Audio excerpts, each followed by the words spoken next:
Hello, everyone, and welcome to episode 35 of the Anime Banter podcast with your host, Turtle, Sean, and Mike. I'm back in the host chair, baby.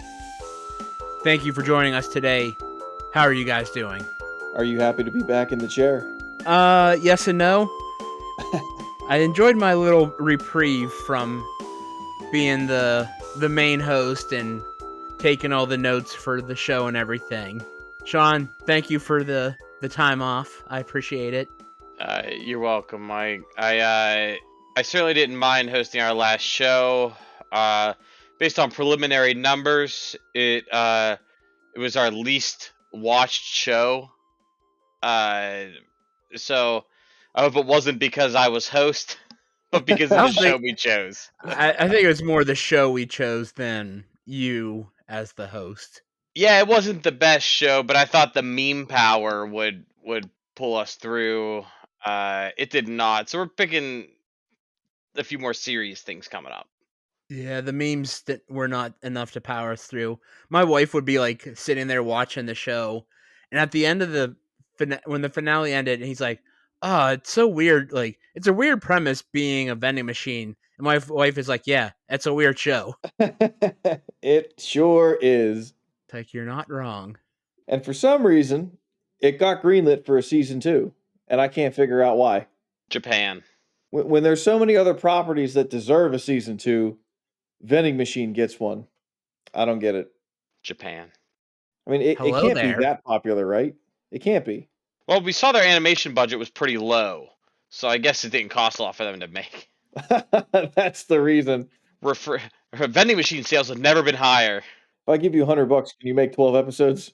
Sean, I fully expect you to cosplay as Boxo for next year's Techo. Oh, heck no. That is not happening. You just have to walk around going, hello there, hello there, hello there. Turtle can carry you around. Yeah, it's going to be a pass for me. But hey, apparently they're getting a season 2, so go back and listen to our episodes of Reincarnated as a Vending Machine, Now I Wander the Dungeon, or something like that. Check it out in preparation to season 2. I would like to cover season 2 only because I really want to start dunking on the show. So let's hope that it's really, really bad. Give me a reason to crush it. I was being polite for season 1 mostly. I went off the deep end toward the end there, but I hope season 2 is just truly awful. Turtle's ready to unleash the rant. That's right. He's charging up his ranter level 2. I mean, I had to reach out to my brother. Kudos to my brother, by the way. My brother came up with the music for the intro segment. So I just want to throw a thank you to him. I know I thanked him in person and everything, but wanted to thank him on the air. Thanks for writing the track.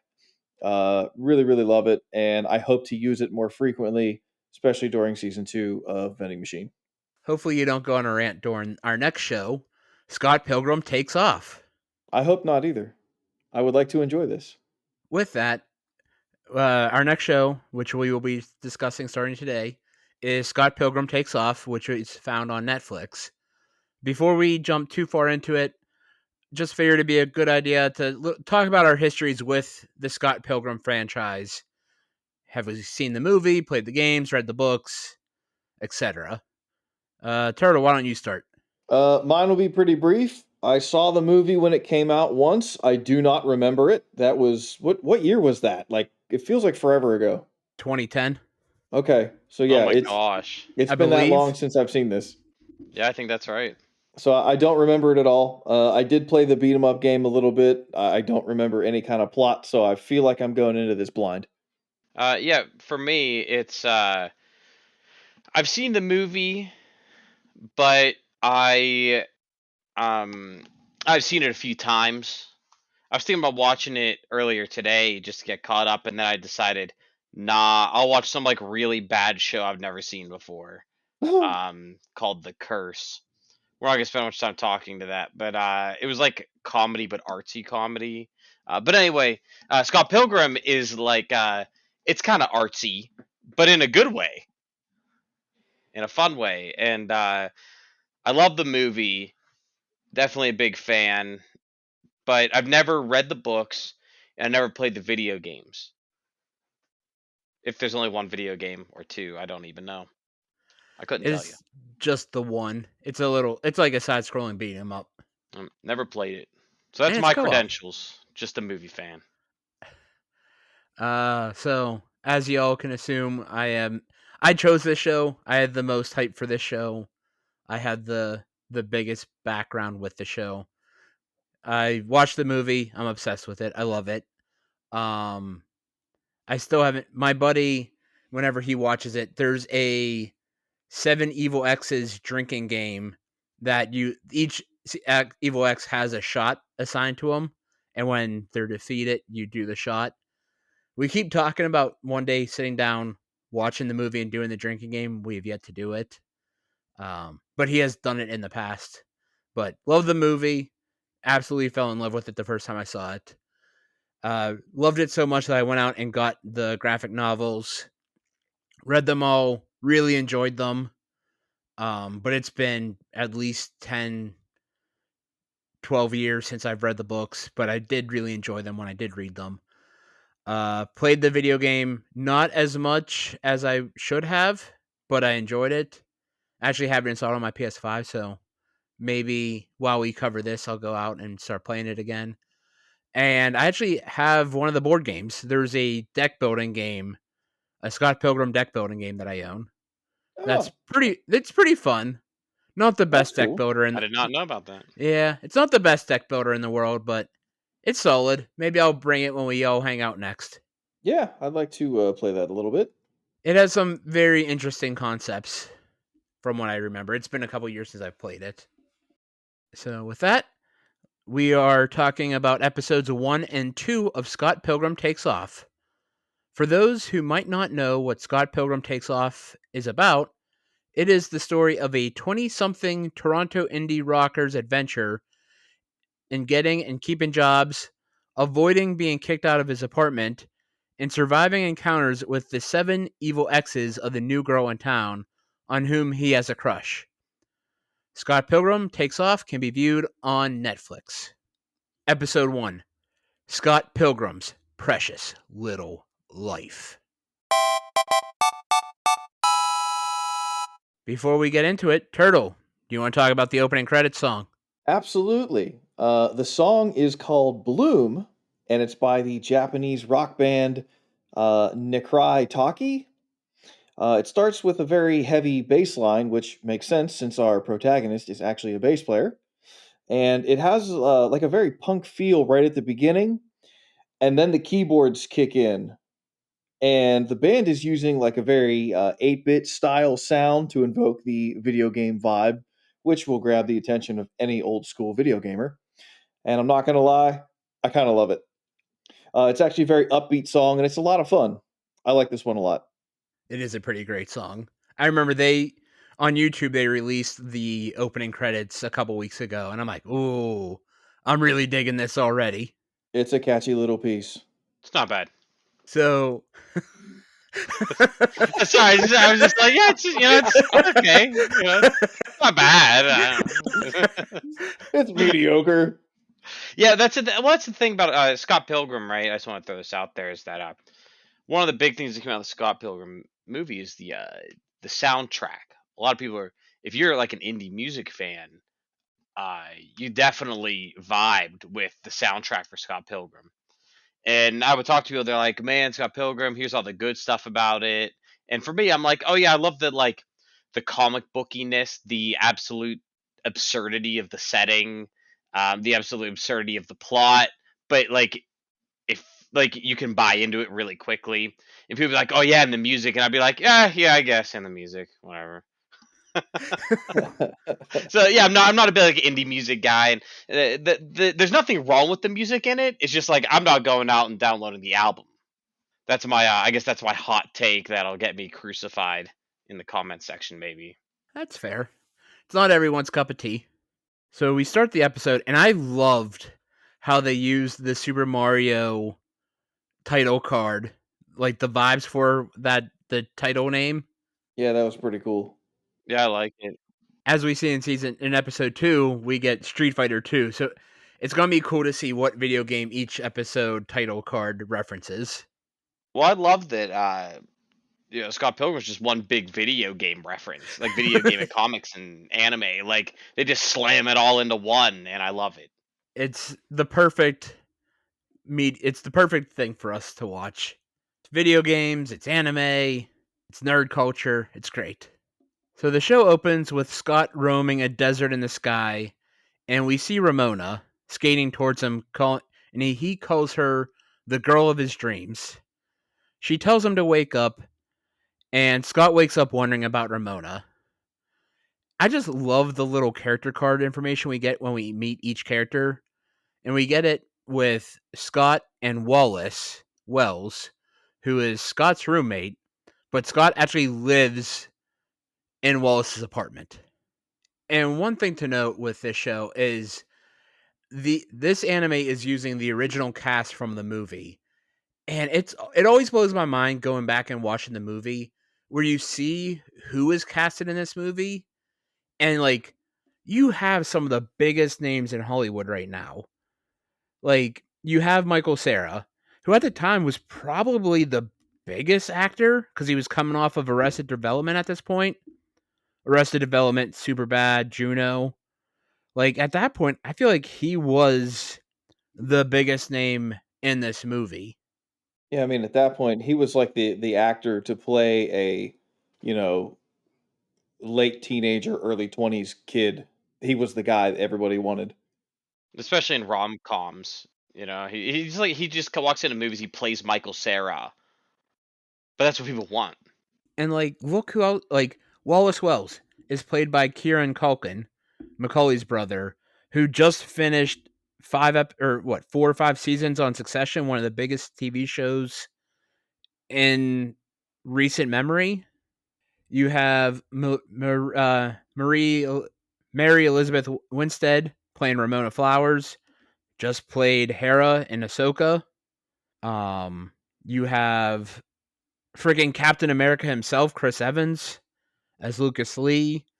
You have Anna Kendrick from Pitch Perfect. You have Captain Marvel, Brie Larson, as Envy Adams. You have Brandon Routh, who played Superman and the Ant in the DC verse, or I'm sorry, not the Ant, the Atom in the Arrowverse on CW.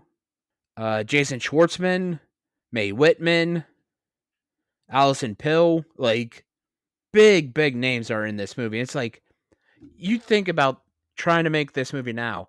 How much would these actors cost to make the movie now compared to Woo. what it was back then? I don't think it would get off the ground. Well, he couldn't afford it. Yeah, it'd be too much money.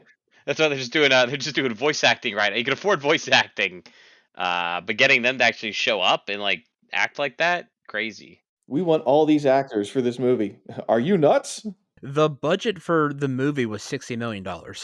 Woo. Sounds like a steal to me. Anyways, back to the anime. I love how they replicated the scene between Wallace and Scott, where it's Wallace pointing out how everything in the apartment is his. It's like coffee pot, Wallace's, coffee, Wallace's, this, Wallace's. The only thing that Scott's are like the clothes on the floor and a shitty jacket. I had a poster. Yeah. Yeah, the bad poster. We then meet. We are Sex Bob, and we are here to rock your brains out. This is Scott's band, and it is Steven Stills, who does guitar and vocals, Kim Pines, who plays drums and used to date Scott, and of course Scott playing the bass. I loved the use of the Triforces for the A's in the character cards. I noticed that too. Very fun. I actually missed that. And later in the episode, later on we noticed that Gideon's company uses the Triforce logo, but it's upside down for the logo, which is a neat little reference. We also meet Knives Chow. And this always made me laugh watching the movie. Knives is a 17-year-old who is dating Scott, and dating is very loosely used here, as Knives is still in high school. They've gone on maybe a date, like held hands, but like Knives is just like Scott can't bring himself to break up with Knives ever, and Knives is the doe-eyed high school girl who's just like ah la la la la la. I'm getting affection. I'm getting attention. I'm cool with it. We also meet young Neil, who I always love that name. It's like it just plays into the music part so well. You just take a famous, name of a musician and just flip it around. Like if that isn't an anime way to name a character, I don't know what is. It's true. It's very true. And young Neil is playing what appears to be either a Nintendo DS or a Game Boy Advance SP. And I love how they didn't modernize it to be like a Nintendo Switch for 2023. They didn't modernize anything. Nope, no, because we learned that Ramona delivers DVDs for Netflix, and they shut that model down. That's kind of funny, actually. Does she do that in the original source material? So she is a delivery person, but she delivers for Amazon in Oh, the okay. movie. Yeah, Okay. which I They just mean, they flipped it to Netflix because it's on yeah, Netflix. right. It's like, well, we can't really shout out Amazon if we're making a Netflix show. That's fair. It would be really funny if in the original source material it was Netflix, only for it to be years later put on Netflix. Scott, Steven, Kim, and young Neil head to a party, and they ditch Scott immediately. Scott then makes a drink consisting of orange juice and cola, and I wonder how that tastes. Like, that just seems like a weird mixture to me. It seems bad to me. I could try. I have orange juice and I have Coke Zero here, so I could definitely try it one day. Well, you let me know because I'm not gonna. I'm gonna make you drink it this weekend. Ah! Except instead of Coke, I might put some Game Fuel in there for you. Oh no! Trying to poison the man. You're trying to kill me. That's an inside joke that we're not going to go into here. We don't have time. Kids, don't chug 2 liters of Game Fuel. It's bad for you, trust me. So Scott's roaming the party with his drink, and he sees Ramona from across the room. And at this point, we just know Ramona as the girl from his dreams. And her fun fact is that she might be real, which I got a good laugh out of. Scott then drinks some of his liquid courage and goes to talk to her. And this scene looks just like the movie. The way they're standing against the wall, the way they're awkwardly talking to each other. It's amazing. The only thing that changed was the video game reference. So in the original movie, Scott is making a reference to Pac-Man. He's like, "Oh, it used to be called Puckman, but they were afraid the arcade machines would be changed to, so they made it Pac-Man instead." And in the anime, it's Scott is talking about how there were two Sonic cartoons going on at the same time, and the Sonic actor played Sonic in both shows. He's like, "Oh, he really liked chili dogs." And Ramona's like, "Yeah, I guess chili dogs are okay." And it's like, "Yo, Ramona, I like you and all, but chili dogs are freaking amazing." I really like the Sonic reference here because I actually watched those shows when I was growing up. And I wasn't expecting them to just talk about that, so it caught me off guard, and I really enjoyed that. It made me chuckle. The dark version was a much better show. Absolutely. I only caught a few episodes of the show, but I did think it was really funny. He's like, it's funny how like there's one guy voicing the same character 2 different times in 2 different versions of the same of the story, and then shout out to my wife who was like, "Isn't that what's happening now? Like all these voice actors are playing 2 different versions of their characters." I did not think of that I, because I didn't really know that they were doing that. So that's actually pretty incredible. I didn't think of that either. So meta. Much meta, much wow. So I liked the Pac-Man reference before, but I can accept this because if you think about it, it's pretty funny.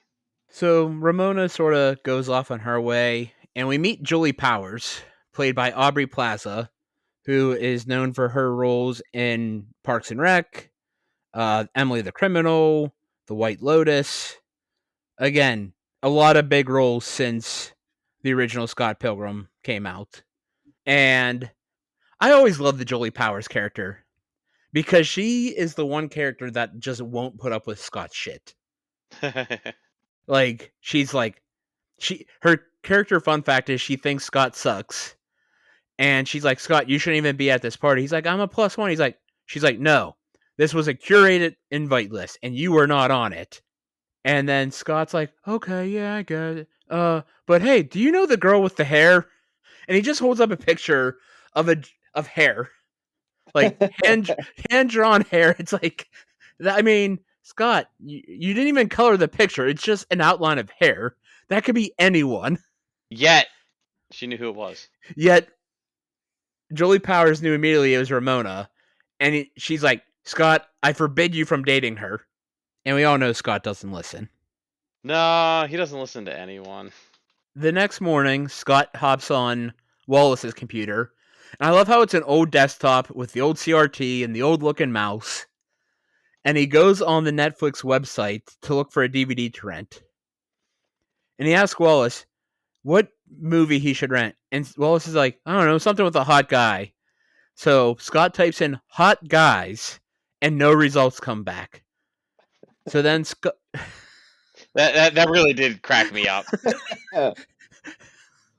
It's like Scott is so like oblivious that he's like, I don't know any actors. I'm just gonna put hot guys and see what comes up. Like, so dumb. So Wallace is like, all right, try Lucas Lee. He has the best chest in the movie business right now. And Scott sees the movie called The Game Is Over 2. He's like, look, the game is over again. So he rents the movie, and then he just sits in front of the door for days waiting for the movie to be delivered. I love that. He's like, oh, it could take a while. And they're like, oh, it's like 3 days later. He's just sitting there waiting. He doesn't have a job, right? Nope. And Scott originally was like, how long can it take? Like, it's a movie from Netflix. It has to be like instantaneous. Ramona then finally shows up with the movie, rings the doorbell. I don't even know if her finger came off the doorbell, and Scott was already opening the door like, oh, hey, how's it going? And it spooked the shit out of Ramona. And she's like, Sonic guy? Sonic guy. And she's like, your name is Wallace Wells? He's like, no, that's my roommate. I just use his credit card to buy stuff. She's like, and then she's like, oh, so Wallace is your sugar daddy. And like, Scott's just like, huh? Is that my what now? Scott then asks Ramona if she is the girl in his dreams. And Ramona's like, we've been over this. There's a convenient subspace highway that runs through your head. And I could go like 3 miles in 15 seconds. And Scott doesn't understand any of what Ramona's talking about. And he's just like, hey, you want to go out? To which Ramona says, sure. I was a little confused by this because, as I mentioned before, like, I don't remember this property. And I was like, subspace highway. What the hell does that mean? It was the desert we saw at the beginning of the episode. I kind of want a little bit more explanation to this as to like why this exists in this world and why is it in his head. How does one access it? We don't really get one. And like a explanation of the subspace highway, except Ramona seems to be the only person that can use it, and any guest that she might bring in. That's just it's weird, but again, like we're one episode in. I'm just gonna wait patiently to get some explanation, hopefully. But it weirded me out. I was like, "What do you mean subspace highway? What is that?" They drop the line and then they move on. I'm like, "Are we gonna talk about this? What is it?" We will not talk about this. You get nothing. Oh well. Scott ends up running late for the date because it's Scott, and Ramona's like, dude, you're running late. He's like, no, I'm right on time. You're just early. And Ramona's like, what's the X on the sleeve of your jacket? And she doesn't realize it's the X-Men logo. And Scott's like, oh, I guess you're not like one of Professor Xavier's students. She's like, what? I was very sad. She didn't know. No, yeah. That hurt me a little bit too. I do love the banter between these two when they're swinging on the swing set. and it played out just as well in the movie.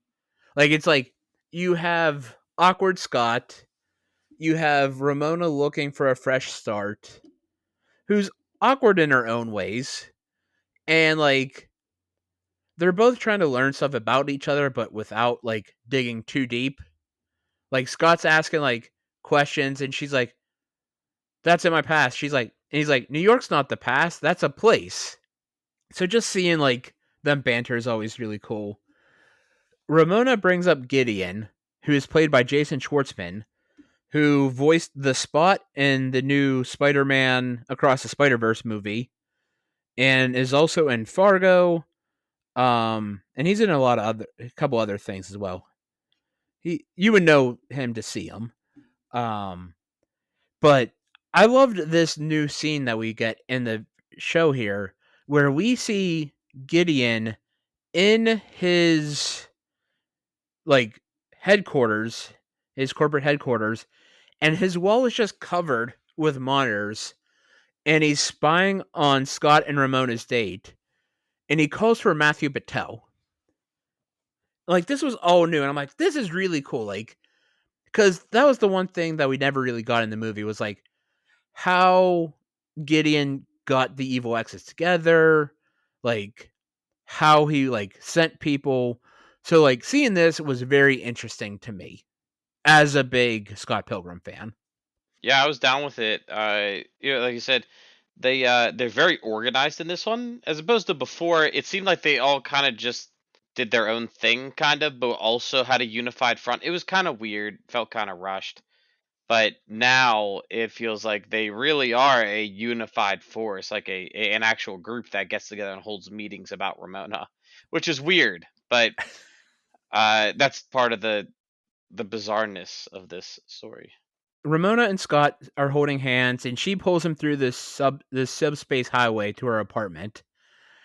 And I was really bummed because like one of the best scenes when they're at Ramona's apartment is like Scott is freezing his ass off, and she's like, "Would you like some tea?" He's like, "Sure. What kind of tea do you have?" And then she just lists off like 30 some teas, and we missed that. Like they cut that little scene out. It's like, oh, like Ramona's just like, "Here's sleepy time tea for both of us." It's like, damn it! Like I missed that scene, and Scott is losing his patience waiting for like the tea to be made and Ramona to get him some warm clothes. So he walks into the room and walks in on Ramona changing, and she's like, "Dude, like what the hell? Like knock." And he's like, "Sorry, just really cold." And like the awkwardness is like, were we just gonna use the blanket from in here?" It's like, yeah. Were we just gonna like why don't we just like lay in your bed under the blanket? It's like, okay. And then they start making out, and we get the heart background, and we see the hearts and the sparks starting to fly. And even Scott's like, whoa, sparks. That was pretty funny. I like that little bit actually. We then meet Matthew Patel much earlier than we do in the movie, and we see him talking to Gideon, and they discuss the League of Evil Exes and information about Scott. And again, this is just it's all new content, and it's really cool. It's like because in the movie we just see Matthew Patel like he sends an email off to Scott. Scott's like, "This is boring," and then we don't really meet Matthew until the fight scene. Scott wakes up at Ramona's and asks for this to not be a one night stand because he's like, "I also don't know if this counts as a one night stand because I don't know if we really did anything."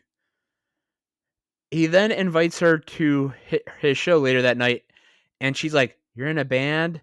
He's like, "Yeah, but we suck, so please come." She's like, and like Ramona seemed very like, "You're a band guy," but she agrees to come. And Scott is so excited when he tells Wallace, and Wallace is like, "You know, you have to break up with Knives immediately, right?" He's like, fine." I don't know what it is. In this version, I felt like they did a much better job in the movie of driving home the point that Knives and Scott are kind of a thing. And in this one, I don't know why. They maybe it's just because they dive straight into the Ramona stuff. And the only time we really see Knives is when she's like excitedly jumping around on the couch while they play. I don't know. I don't know what it is. Maybe it's just my perception, but I feel like they made a better job of selling the Scott Knives relationship in the movie than they did in the show because I wasn't really buying it here. Yeah, I mean, maybe they'll dive into that more in the later episodes, but it's like in the movie we get like Scott like is very much like I don't want to. It's gonna be hard and it's icky and like I don't want to break up and can you do it for me? And like he's whiny about it. It kind of was in the movie and here, right? Yeah, but it didn't feel like as much here as the movie. It was worse in the movie, but Michael Cera's really good at delivering that in person. Like it's one of those He things where like I is. feel like facial expressions could go a long way. I will say, watching this show, like, I feel like we're missing out on things just because it is animated and we aren't getting the facial features, like, fully animated like we do in the movie. Yeah, yeah, that's kind of how I felt. Um, but I don't know. I mean, it's still good. Yeah, oh, absolutely. Scott is then opens up a letter from Matthew Patel and he's starting to read it like, oh, Matthew Patel. And he's like reading it, but more like skimming it. And we hear a couple words like here and there. And then he just sort of throws it away. He's like, this letter's boring. And that played out sort of like in the movie, but in the movie it was an email. And he's like, blah, blah, blah, fight, blah, blah, blah, evil X's, blah, blah, blah. He's like, this is. And like in the movie, he's like making it seem very dramatic. And it's like so boring. And in the movie, we got the you got mail A line, but classic. unfortunately, we did not get that in the show here. We get to the concert, and Knives is in awe of the venue for the Sex Bomb show. And really, it's just like, it's a step up above a hole in the wall, like, venue. A slight step up. Yeah, it's not great. We then meet Stacy Pilgrim, Scott's sister, who's played by Anna Kendrick. And Knives is all excited. And Wallace realizes immediately that Scott didn't tell Knives about them breaking up. And in the back, Steven's freaking out, thinking they suck, they might suck, and the opening act like no showed because Sex Bomb sucks, and he's just like freaking out. And Scott's like, "Look, we might suck, we might not, but we have to play. It's the only way for us to know." So they get out on the stage, and before they can even like get into it too much, like we get Kim doing the "We are Sex Bomb," but like we don't even get into a song, and Matthew Patel attacks Scott. And Scott is able to block the attack by throwing his arm up, much like the movie. And Scott's like, who are you and why are you here? And Matthew is angry because he finds out that Scott didn't read his letter. And Scott goes to Ramona, like, Ramona tells Scott that they dated back in high school and only kissed once. A couple, like, they then fight, and I loved the fighting game fight screens here. Like, we get the characters, like the split screen character face off. We get the health bars. We get the big fight flash. But the one thing that I was really bummed that we lost here was Scott in the movie is so confused by all this. He's like, what do I do? What do I do? Like, he's very confused by the whole process. And from the upper deck, we have Wallace yelling, fight! So I was really bummed we lost that from the movie. Yeah, I noticed in this version, based on some of the lines that they've had, they're like, "Oh yeah, well, Scott Pilgrim's the strongest fighter in the province," and they didn't go over stuff like that in the movie. I kind of like the movie version better, where you almost walk in and it feels like Scott's never fought anyone before, but because the plot is so ridiculous, he just knows how, and like I liked that, and I Yeah. also liked. Oh, go ahead. Oh, no, I just agree with you on that. Oh yeah. So, and then the other part I noticed was in the movie when he goes for the punch and then he like blocks it with his arm and then punches the boyfriend back. or the ex-boyfriend back, it felt, however they did it in the movie was super impactful, and it was a very incredible moment of the movie, because it's the first time that any fighting happens, so it feels like a huge deal when he blocks it, and then like the impact that they show whenever he punches him back, like really incredible. So I really like the way they did that, and it did not have the same impact here. I agree. Yeah, I mean, just watching the the cartoon, and again, I don't remember the movie, but as you describe it, it definitely seems like it had more impact in the movie than this, because this is just like, oh, okay, we're just gonna fight now, and then they just start fighting. It happens really quick, and that whole line where like, oh, well, Scott's the best fighter in the province, just because conveniently he has to be for this. That's what it seemed like to me. They just drop a line to, oh, well, Scott can fight. Okay. and I agree with you, Sean. It definitely plays out better if we don't think Scott is a fighter. Yeah, it just it's like more comical, Yes. at least in my opinion. Yeah, I agree. I agree. So they're fighting. They're going back and forth. Neither one of them's getting really the upper hand until Matthew is gets a good shot in on Scott, and the episode ends with Matthew believing that he KO'd Scott as coins fall where Scott was standing, which is a huge change from the movie. As in the movie, we get the hipster demon chicks, we get the fight playing out a little bit longer, and Scott beats Matthew. And he's like, hey, look, coins. It's so funny in the movie, but yeah, here things get a little different. Turtle, do you want to talk about the end credits song? Yeah. The end credit song is called Breathless, and it's by the band X. If there are any Guitar Hero and Rock Band players out there, you may have heard of this band, or at least that's how I first found out about them. And I had to look this up. X was formed in Los Angeles in 1977. I had no idea that they were, that old of a band. So this band is like a punk legend. I'm not really into punk myself, so I didn't realize that this is like an old school influential band in the punk genre. But it's a typical sounding punk song. That's personally, I can't really get into punk because it all kind of sounds too similar to me. But this is a pretty cool song. I also just wanted to give a quick shout out for those who don't know. The band X released their most recent album in 2020, which was actually their first new music in 35 years. So if you like punk music and you like this band, support them by purchasing their music. I actually, just by researching them, I found them on the Bandcamp website. So go check them out. There you go, X. There's your free plug. And now it is time for Mike's Beer of the Week.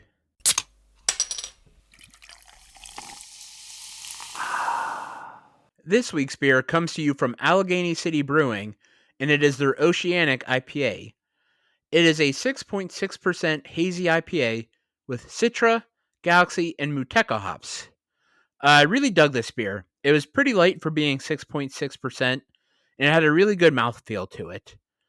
And hey, it's another IPA with a 0 IBU, so for you non-IPA fans, another IPA I'm trying to get you to interested in that's not bitter, not super piney and hop flavor. It's juicy, it's citrusy. Maybe this will be a beer that will get you into the IPA style. The Untapped rating is a 3.82, and I give it a 3.75.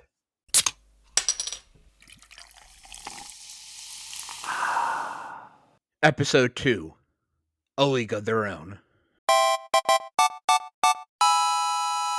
The episode begins with Ramona in shock that Scott was defeated.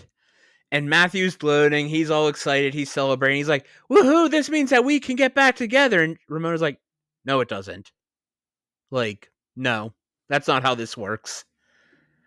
And Knives wakes up learning that Scott was punched to death. That got me. I love how the janitor's like, oh yeah, there was. She's like, is the show over? He's like, there was no show. Bass player was punched to death. Just nonchalantly. I mean, the end of the episode was absolutely wild.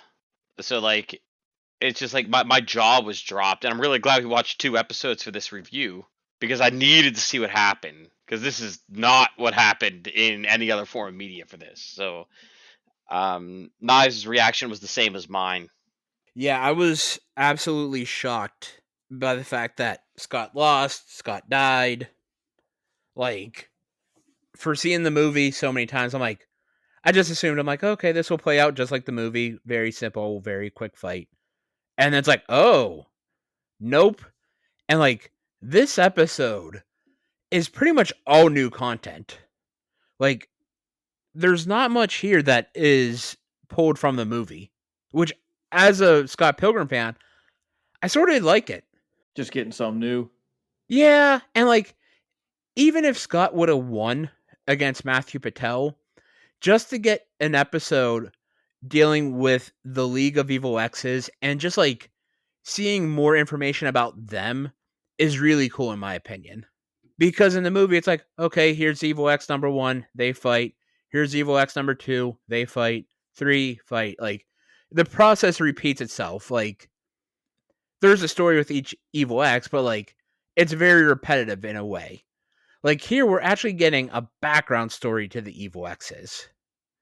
Like, how they all came together, motives. Like, obviously the motive is we all used to date Ramona, but like, we're getting more to them than just Evil X of the month. It's a really good way to like introduce the characters before they're like really introduced. So at least we get to see them. They got numbers. We get their names, and then I'm sure we will learn more about them as they take their time during the show. But it's a great way to set them up so we know who they are before they enter the fight.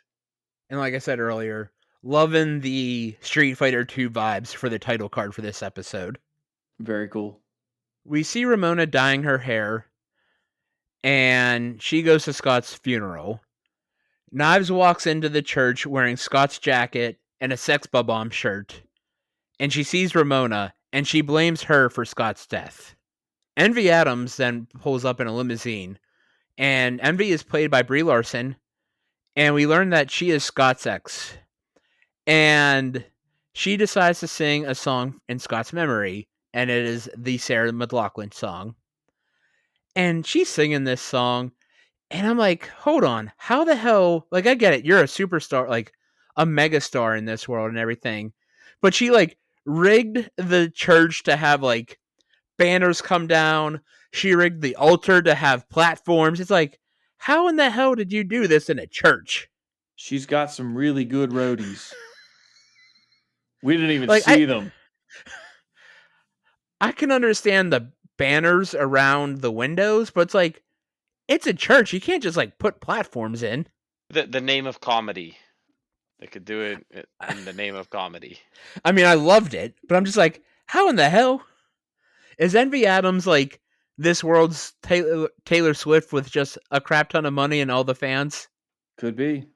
But don't count out the roadie, man. I'm telling you, a really good roadie. Underrated. Underappreciated. Yeah, the paparazzi was dressed as ninjas, but the real ninjas are the roadies. That's right. Love to the roadies. Mike, I heard the words Taylor Swift come out of your mouth. Yes, we have Taylor Swift and her Swifties. Is it Envy Adams and her Envies? Maybe the Emmy's nowhere near as big as Taylor Swift. I mean, let's face it. Taylor Swift is on another. She's on another level. Like, she might be the most famous person in the entire world right now. I mean, you can't go anywhere without hearing her about her and Travis Kelce. Oh my gosh, it's getting women to begrudgingly watch football. I'm proud to announce that I don't think I can name you a Taylor Swift song. I can name a handful, but As could I. I know who she is because she's so big, but I don't think I can name you a song that she has done. I don't mind her songs. Definitely not my genre. I also love how when Envy walks in, Knives rips off the Sex Bomb shirt to show she's wearing the Clash at Demon Head shirt underneath, and that is her real favorite band. And Steven's like, I thought we were your favorite band. She's like, you're my favorite non-real band. It's like, oh, okay. That hurts. That was mean. It's just mean. It was pretty funny. The dude who runs the band in this one is like way funnier than they made him in the movie because I'm pretty sure the dude's just always depressed. I feel like she rips off, like, in the movie, she's a huge Clash at Demon Head fan, and it sort of upsets Steven at that point as well. But still funny. As Envy is singing the Sarah McLachlan song, we see letters are being delivered to the remaining evil exes of Ramona, including Gideon. He's like, wait, how am I getting invited to my own lair? I like that bit. That was It was good. really funny. You are invited to your house. I'm already here. We are then in New York City, America. Which America. I laugh so hard when it's like New York City, America. It's like that's I got a good laugh out of that. As opposed to the other New York City, yeah. Yeah, exactly. We then meet Lucas Lee, Evil X number 2, played by Chris Evans, and he arrives at Gideon's secret lair. We also meet Todd Ingram, Evil X number 3, played by Brandon Routh, and we learn that Todd is a vegan rock star, which, oh boy, I cannot wait for the vegan police. I'm hyped for the vegan police. Lucas and Todd are going back and forth about acting, and Todd's like, "Oh, I think I'm going to get into it." And Lucas is like, "Stay in your lane, brah." And Todd's like, "Vegan, man, photographic memory." We then meet Roxy Richter, Evil X number 4, played by Mae Whitman, and she starts giving Lucas crap about his bad acting. He's like, "I don't read the script. I just say whatever comes to me." And then she's like, "Is that why every word out of your mouth is let's party?" He's like, "Don't know. Don't watch my own movies." The meathead. I really loved that. And I think my favorite part of that bit is the part that comes immediately after that, where this butler, I don't know if it's his, gives him a drink and he grabs it and he goes, party time. I'm like, is that all that he knows? It's just party time? Pays off immediately. It was legit funny. I loved it. I like that we're getting, by the way, like we're getting a feel for their personalities. In the movie, you only have about an hour and a half to 2 hours to tell a complete story. So when you introduce a character, you have about 30 seconds to figure out who they are and make generalizations about them. But in the series, we're getting a little more on each of the X's and their personalities. So I feel like they can be fleshed out a little more.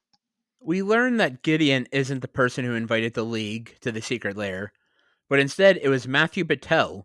We then meet the Katayanagi twins, Evil X's number 5 and 6, and they brought their robot with them, which Matthew destroys because he said no +1s allowed.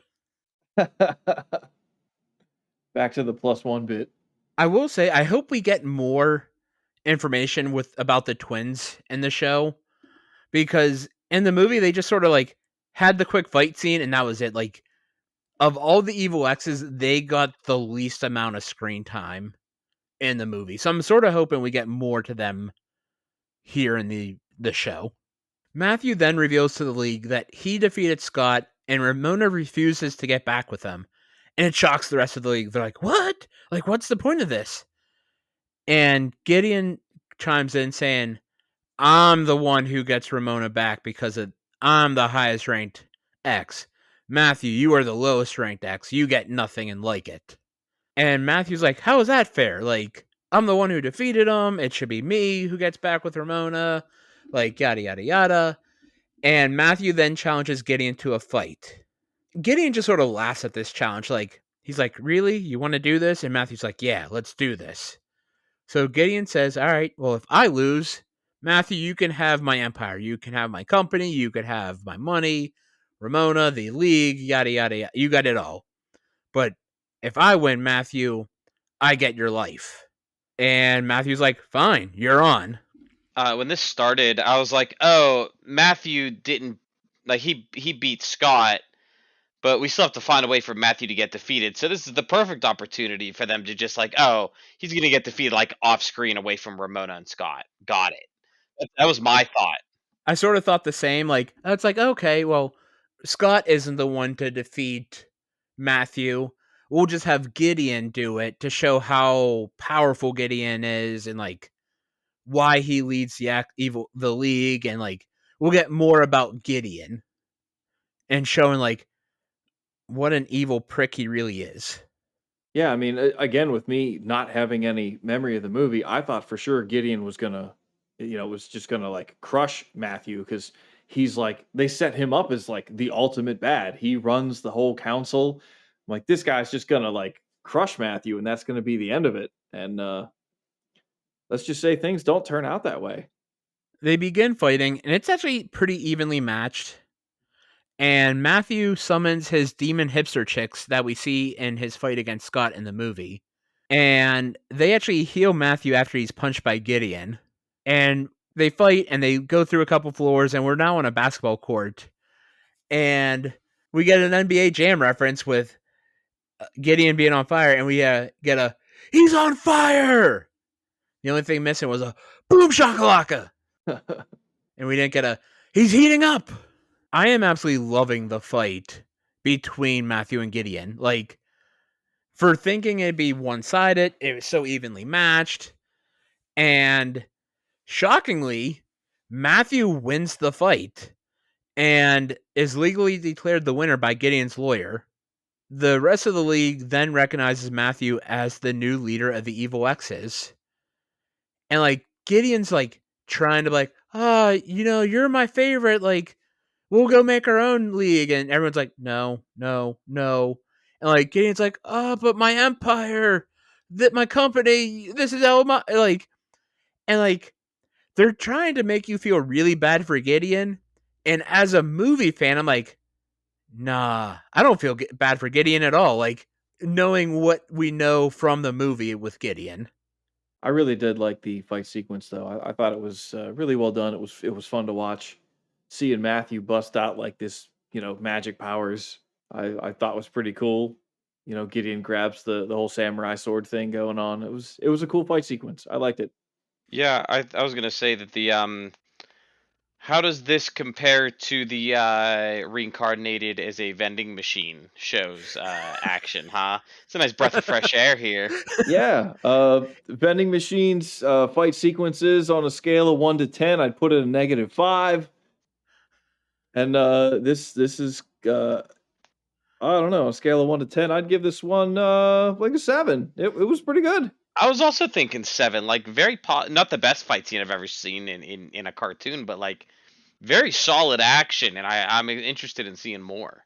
I mean, I guess technically, in episode 1, our first fight is Scott versus Matthew, but like that was kind of quick. Where this was a little bit more involved, a little bit longer. So I liked it. It was a good sequence. If this was in Reborn, it'd be like a 1 second fight. It's like, okay, they fought, and off screen, we're moving on. I'm envisioning like just like a drawn picture on a stick being moved across the screen. That's about the budget that vending machine had. We then see Ramona reflecting on her date with Scott. She's walking around her apartment, just seeing things like she sees the tea, she sees the blanket, she remembers the cuddling, the kissing, the everything. And we're then back in the subsonic highway, and she's just sort of skating around in there. And off in the distance, we hear Scott wallowing in pain. And the episode ends with Ramona waking up yelling, "He's alive!" Good ending. I mean, like that's It's like you can't have Scott be dead for too long because the show is Scott Pilgrim Takes Off. Unless the premise of the show is this is Scott Pilgrim in name only, but he's legit taking the show off. Yeah, he took off to the afterlife. He left the show behind.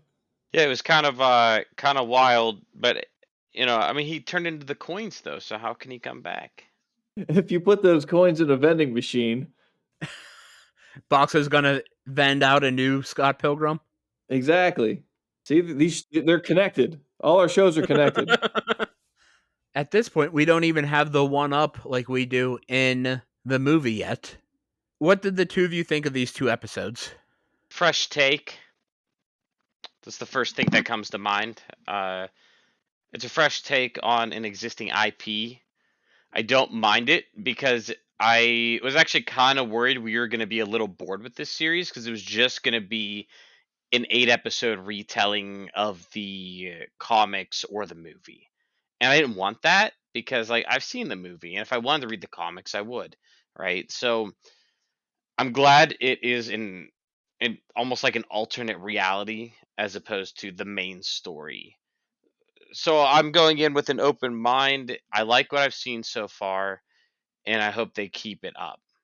Being that I don't remember the movie, I never read the comics. I did play the game, but I don't really remember a plot to the game so much as just running around and punching things. But I don't really know what to think about this show yet. I don't remember any of the characters. I haven't really like made a connection with any of them yet. So I'm anxious to see some more to get a better idea of what's going on, and I'm still waiting for that subspace highway explanation. You might be waiting a long time for that. We'll see. Or you might get it next episode. I don't know. Who knows? I'm hoping I get some explanation to that. I really dug these episodes. For the most part, I liked a lot of the new twists and turns they put on it. I was, like I said, I was bummed that we lost out on Wallace yelling fight. I was bummed we lost the tea scene. But otherwise, I love these new takes on the show or on the movie. Like, really loving the more in-depth background on the League of Evil X's, really digging more on Ramona and Scott. Um, so yeah, really digging it. I love how they didn't modernize it. Like, we're still talking Netflix DVDs. We're still using AOL. Like, it's just great. Like, they easily could have made things more modern in the show, and they didn't.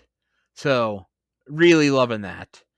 Um, it was so hard for me to not just dive right into the next episode after finishing episode 2.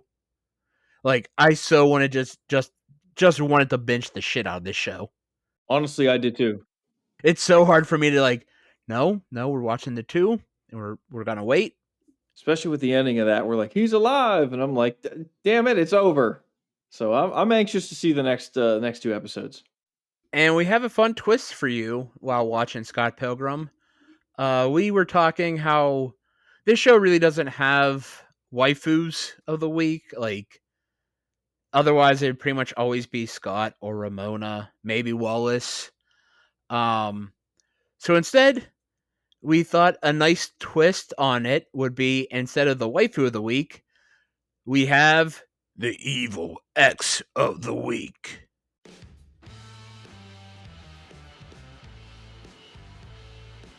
Turtle, who is your evil X of the week and why? I feel like there aren't a whole lot of options, but the obvious one I think is Matthew Patel, and that's who I'm going with. He was able to punch Scott to death, and he was able to overthrow Gideon as the new council leader of the Evil X's. So, I mean, plus he had some pretty cool moves during his fight with Gideon. Summoning the demon harpy ladies. That's a pretty cool ability. He's playing some energy basketball and shooting laser beams. He grew a couple extra arms. So I mean, he had some pretty cool moves. I think he had a trident at one point. So I'm like, dude, this guy. So my evil X of the week will go to Matthew Patel. Sean, who is your evil X of the week and why? Yeah, I made a very obvious easy pick, and I picked Matthew Patel as well.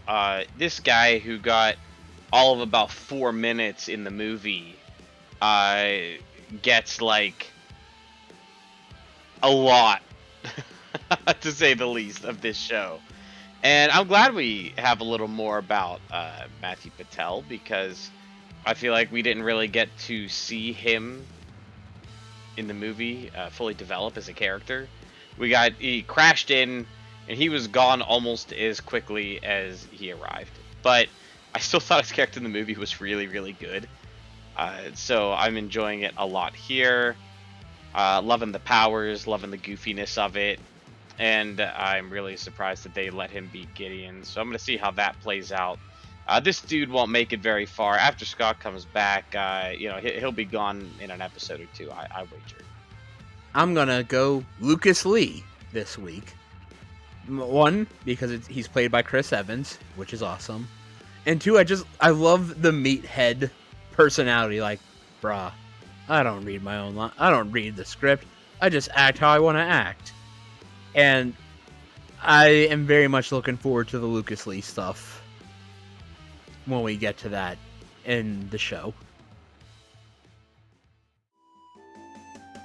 Thank you all for joining us this week as we watched Scott Pilgrim Takes Off.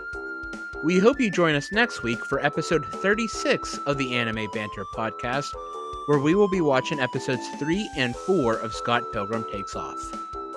Please give us a 5-star review on all platforms that allow reviews. If you are listening on YouTube, please like the video, hit the notification bell, leave a comment, and subscribe to the channel. Turtle, do you have anything you would like to plug? As always, you can find me on my YouTube channel, RPG Treasure Trove. I sit down with a friend, couch co-op style, and play through an RPG game. Please check us out, like and subscribe if you enjoy what you see. Sean, do you have anything you would like to plug? As usual, you can find me on the Deepman Files podcast. We're still airing those new episodes, and we're approaching our mid-season finale soon. So please give us a listen and follow for the episode updates. The Anime Banter podcast can be found on Facebook, X, Instagram, Threads, and YouTube. Thank you all for joining, and we will talk to you next week.